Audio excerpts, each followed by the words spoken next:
Hi, welcome to the next edition of Sweet Deck List. I got 5 O's. I think I got about 8 deck lists to talk about today. So if you like this kind of content, make sure you smash that like button, subscribe, hit that notification alert for future videos. We're on our way to 2,000 subs, and we got some spicy decks to talk about. And also things are changing for the channel when it comes to the perk system, so expect that to be reflected pretty soon. I'm adding a new feature for Raptors. Basically, it's $10 a month. Each month, I give you a deck tech video. So you might have noticed it's something similar like this, where I do layout. I show your actual deck. I talk about it, give suggestions to upgrades, and talk about your deck. And of course, the $15 one, you still get that, and you also get the bonus of me playing your deck, and also me writing you an article for whatever deck. They don't have to be the same deck. But let's get into the actual discussion of these decks. Let's get into it.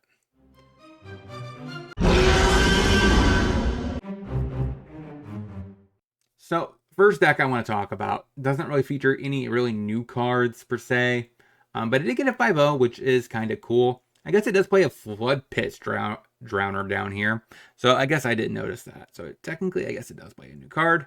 This deck is the Thassa's Oracle Dimir deck. It used to be a deck like a couple seasons, maybe like 5 seasons ago. Basically, it tries to self-mill itself to the point where you Thassa's Oracle and just win the game.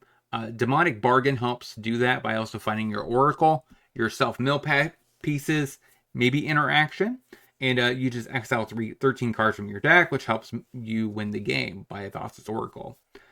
This deck does seem like it's weak to counter magic. The new card it gets, of course, is also the Verges, so that's not really something I guess to write home about.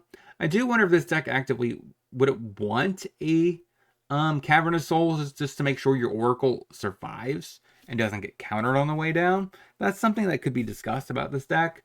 Like I said, it is playing a Flood Pit Drowner, which is a new card, plus Verges. So other than that, we have Stitcher Supplier, Archaeologist. These are all self-mill cards. Treasure Cruise help fill up our hand after we mill ourselves. We only play one Gaze, which is kind of weird. We have a claim to get back our Oracle or another self-mill piece.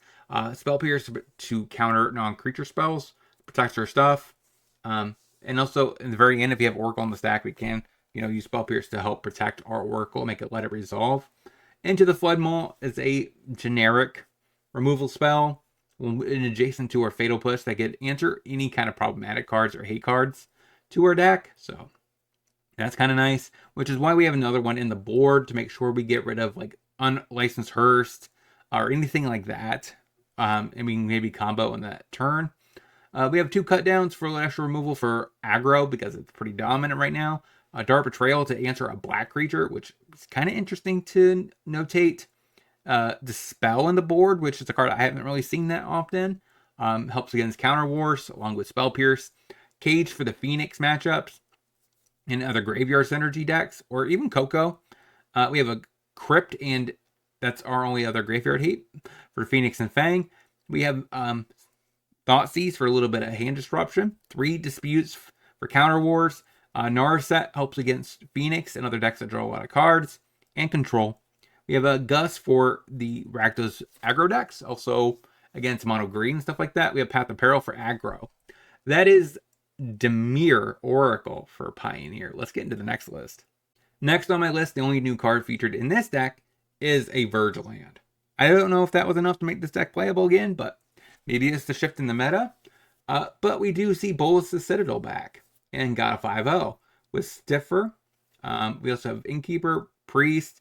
It's one of the better cards to make sure we can sack our stuff. Add mana, ramp us into our Bolas the Citadel. Also, removing their creatures is kind of potent, especially since a lot of time aggro seems to be having 1 or 2 threats. So it's kind of, Priest is actually not bad. We have a 3 and 2 on the Elves for a little bit of early game ramp with Gilded Goose. Mayhem Devil, because it just pinks everything down. It's just a really good 3-drop. Woe Strider to help make sure we find our Bolas the Citadel. And we have Coco as a nice way of finding our creatures to get us hopefully into and ramp into our Bolas the Citadel. And it's also pretty good to cast a Coco off of a Bolas' Citadel. So getting 2 creatures. Innkeeper is very essential to the deck because you do want the life gain to work with your Bolas' Citadel to keep gaining life, to keep casting more spells. But against aggro, we do have some fatal pushes in the board. Against control and decks that have heavy amounts of interaction with what we're doing, we have 4 Thoughtseizes for that. We have 2 Abrupt Decays, kind of a decent spell in general. I'm not necessarily sure you would bring it against green, because it does answer Kiora and the 4-2 Trailblazer, which are both really good. But it's probably more for aggro as well, like if we need more interaction. We have 2 Liberators as a way to fight through artifact and enchantments. 2 Hearses for graveyard hate, a Back to Nature, because Bogles is back on the radar. I'm assuming that's why it's 4. Also, probably a lot of the hate pieces for this deck are enchantments, turns out. So that is Golgari Bolas' Citadel for Pioneer. Let's get into the next list. So next on my list is a Spicy Esper Flash deck. This deck picked up the brand new 3 copies of Enduring Curiosity.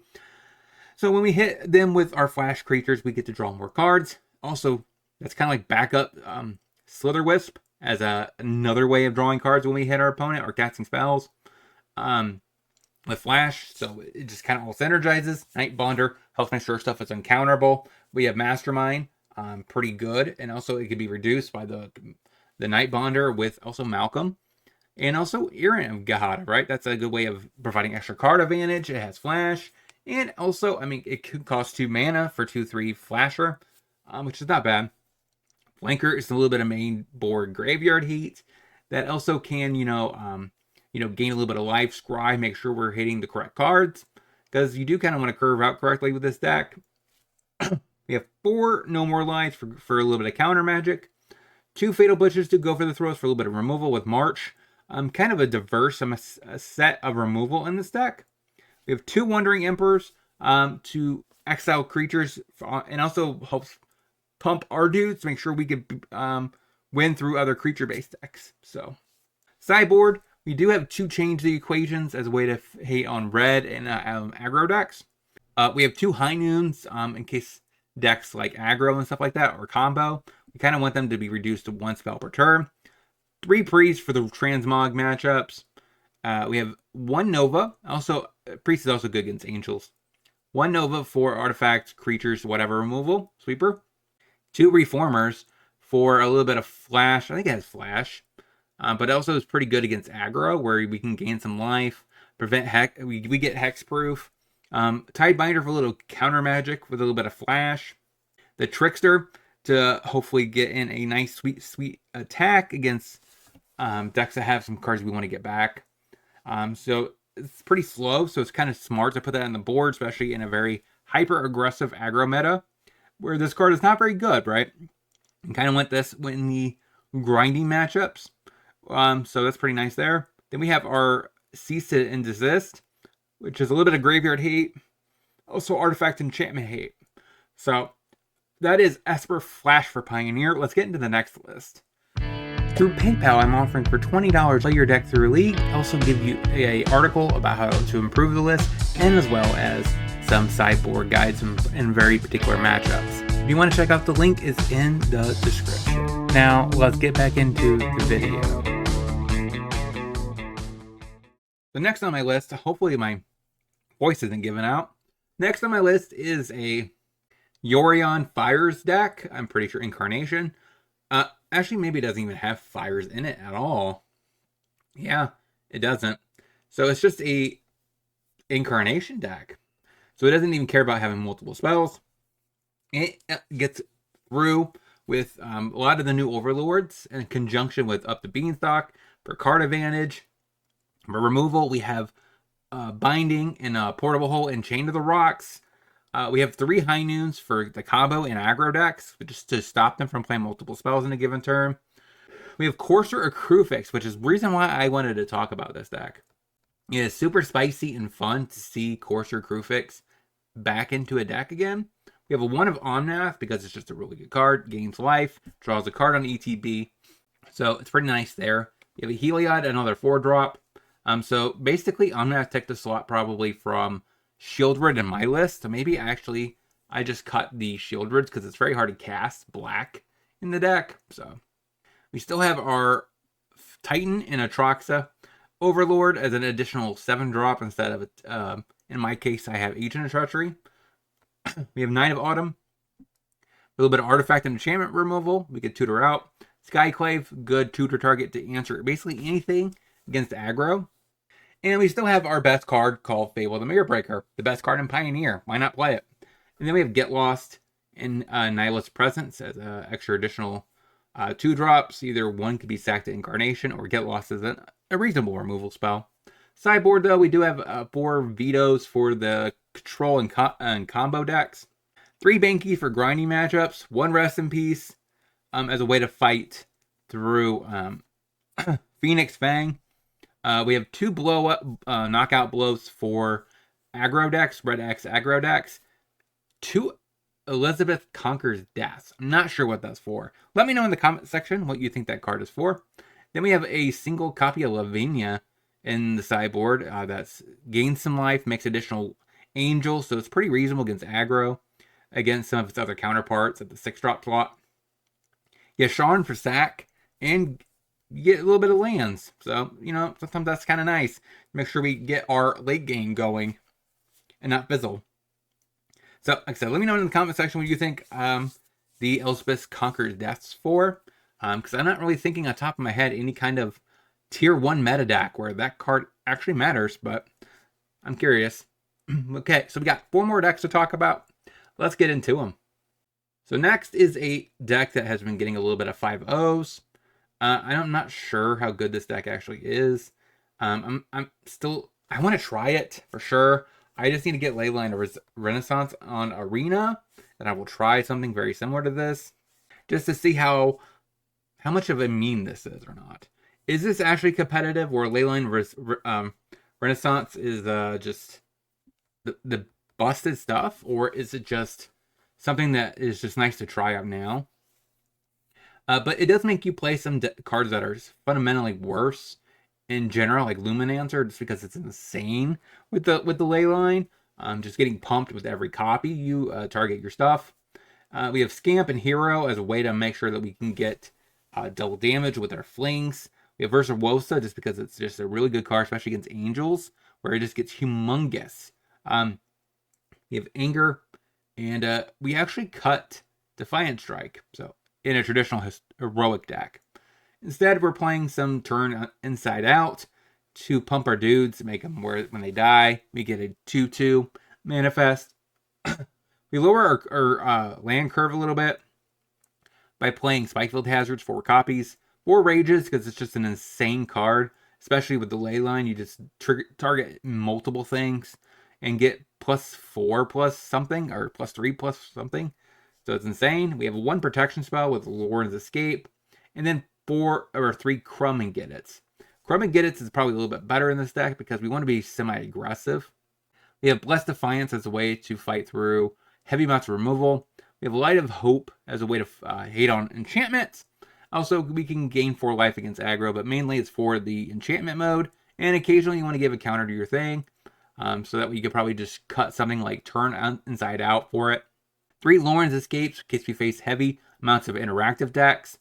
Dreadmaw's Ire. This is mainly probably for something like Rakdos Sacrifice, where answering the Witch's Oven is quite important. We have 3 Ringing Volleys as a way to fight through Shredder, Fang, anything like that. So actually this is a pretty good card in the current meta, but I'm not sure if it's really worth 3 slots. And I mean, I guess you really want to be mana efficient with the deck, but typically white has better interaction, so I don't even know if Volley's worth it. But let me know in the comment section what you think about all these decks. Which deck's your favorite? We got 3 more decks to go. Let's get into them. So next on my list is the Oculus Helping Hand deck that I got a 5-0. We still have No More Lies because we're a blue-white deck. It's just mana leak. Play it. Get Lost for a little bit of removal. Enter the Flood Maw. 1 main, 1 in the side. So clearly this deck also likes it. It just bounces anything. Especially Graveyard Hate and stuff like that. We have 3 ops actually.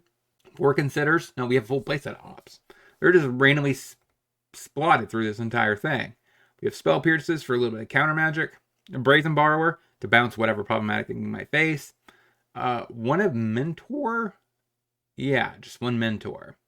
Which is, I guess, okay. I mean, even get back a Brazen Borrower is kind of nice with Helping Hand. Makes a lot of sense. 3 steps ahead, three copies. That's just weird to say that. Then we have 2 dig through times because we do fill up our yard. But you don't want too much, because Oculus kind of wants land when cards in your yard to exile. Picklock Prankster is our best way of filling up the yard, while also getting back something like Consider or a control piece like No More Lies or 3 Steps Ahead. And Shredder also helps fill up the yard a little bit by double spelling. Sideboard, though, we do have a Pithing Needle to help against the cat, right? Because either you name the cat itself, you could name Witch's Oven, whatever. Into the Flood Maw, like I said, just another way of interacting with anything that could interfere with our strategy. We have Ether Gust for green base removal and red base removal, which red is everywhere. We have Dovin's Vita for a little more counter magic. Portable Hole for a little bit of aggro hate. And more graveyard hate with Hearse.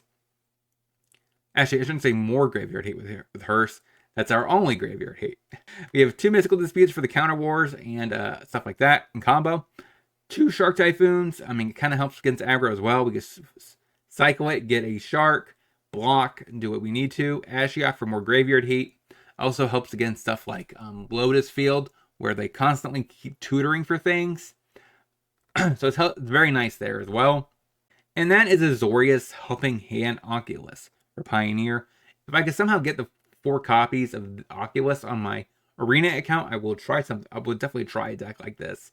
So, like I said, I do want to know what your opinion is, what the favorite deck of what I've talked about today is. I will try to see if I can't get these on Arena and start playing them, either through the channel or potentially even Patreon members and stuff like that. So, let's get into the next list. I am now offering Patreon and Locals content exclusive. It includes sideboard guides, budget guides, exclusive videos, as well as other types of content. If you want to check out, the link is in the description. Now, let's get back into the video. So next on my list is done by Doomwake. It's a legendary Matters deck. It's Boros. Now, I can't technically play this deck on Arena because for some reason Bell Striker isn't there. Kithian isn't there. I imagine Kithian's going to be there by the end of the year, though. Hopefully Bell Striker is, because it's used in Bar class. Besides that, it's one of Aurelia, which is nice to see again. I don't think it's ever seen any Pioneer play. We have Delaney, which works actually quite well with Aurelia. Thalia to tax out our opponent's instant speed stuff, like removal. Get Lost for a little bit of generic removal. 3 Inties as a way to throw stuff away. Maybe get extra Sprox with our Delanies. We have Anakin Paul because it's just a nice legendary creature that makes a bunch of tokens. Goes wide. I wonder if this deck actually... Okay, there's the doll. I was going to say, this deck might be a good doll deck. But it is playing 3 copies of the Abandoned Doll, which gets double triggered, I believe, off of Delaney. We have 3 Skrelves to protect our Delaney and our doll and whatever we want. Of course, mana base, we do have plots of heroes. It's a very good way of protecting our legendary creatures. Sideboard, we do have 4 portable holes for a little interaction for aggro decks. 3 Rest in Peace for graveyard hate. Lorna of the Third Sky for artifact and enchantment removal. That also happens to be a legend. 3 Showdown of the Skulls for the grinding matchups. Redain as a way to fight through Rakdos Sacrifice, even though it's not as good as it used to be against Sacrifice, because they also went through the cat loop. So, also good against red, I guess, and other decks like that if you can get it down. Preventing that at 1 point of damage does matter. Other than that, you could play on the front side and tax out Rafts, which is kind of nice. 2 Volleys for a generic, answer to white and blue creatures. That's uncounterable, like for Spirits, Fang, Ledger Shredder. And then, of course, we have Jingata because we don't have any double pip spells. All right, so we got one more deck to talk about. Actually, I should have mentioned. The new card that was tried out with this deck is Norin, which is from the newest set. I just wanted to wait for him to the very end. So Norin, pretty good 2-1 for 1 red. I kind of maybe want to try this at some point for Bard class, just because, it does give you an ability to recast something. and trigger more bar class triggers. So, and it's free. So that deck, it's actually pretty decent. But yeah, it's the new card on the block. I mean, it's a 2-1 for 1, like Bell Striker. But it definitely has a little bit more upside if they block your stuff. So, and yeah, that's the deck. So we have one more deck to talk about, and it's pretty spicy. Let's get into it. So the last deck I have to talk about is from Tandy. Now, if you're not subscribed to either one of Doomwake's channels or Tandy's channels, go check them out. They're pretty good guys, and they make pretty competitive content, if that is up your alley. So this deck, we have 8 elves, of course. We have 4 princes to blink stuff, get more enduring innocence triggers. Also, you can't do that because if this comes back as an enchantment, you can't blink it. But we do have some number of copies of Guardian of the Gilfer. Now, I'm not sure if this does artifacts or creatures. So it also does not work with innocence if it's actually an enchantment. Besides that, we have 4 voices. Pretty good card overall. It basically gives us more tokens, and it gives us a little bit more less prone to wraths. 4 Skyclave Appetizers, because it's just a really good 3-drop that exiles something from your opponent. 4 Fatal Push or Portable Holes for a little bit early interaction, gets aggro. And of course, like I said, we have Thalia, and we have Innkeeper for a little bit of ramp plus life gain. All these things trigger innocence, so we draw more cards. We have Cables of Reconstruction and Coco, similar to how Angels operate. We are an 80 card version though, which is why we have 8 and 8 on elves. So this helps find our innocence, hopefully, and other things like that. Blink, get extra card advantage and value. And the other new card we have down here is 2 copies of Toby, which makes a 4/4 on ETB. It's a 2-mana, 3-mana, 1/1. So, but the token can't attack unless, of course, you attack with something else. Sideboard, though, we do have 3 Rest in Peace, 4 Graveyard Hate, 4 Archon of Emeria for combo, Phoenix, and aggro. Like, you could play that. Makes some of their lands ETB tapped. Makes them where they only cast 1 spell per turn. Pretty nice. 2 Lorens of the Third Path. Pretty good artifact and enchantment removal. 2 Yasharans as a way to fight through Rakdos Sacrifice and stuff like that, where we prevent them from sacrificing their stuff. Gets us 2 lands, also, a reasonable body. 3 Aven Interrupters. This is the card that I primarily play in my Angels deck as a way to fight through counter wars and help make sure that our stuff stays alive. We get tempo out our opponent and win the game. That is all I have to talk about. I did manage to get through it without my voice going out. But until next time, hopefully you guys have a great rest of your day. So let me know in the comment section which deck you guys like the most.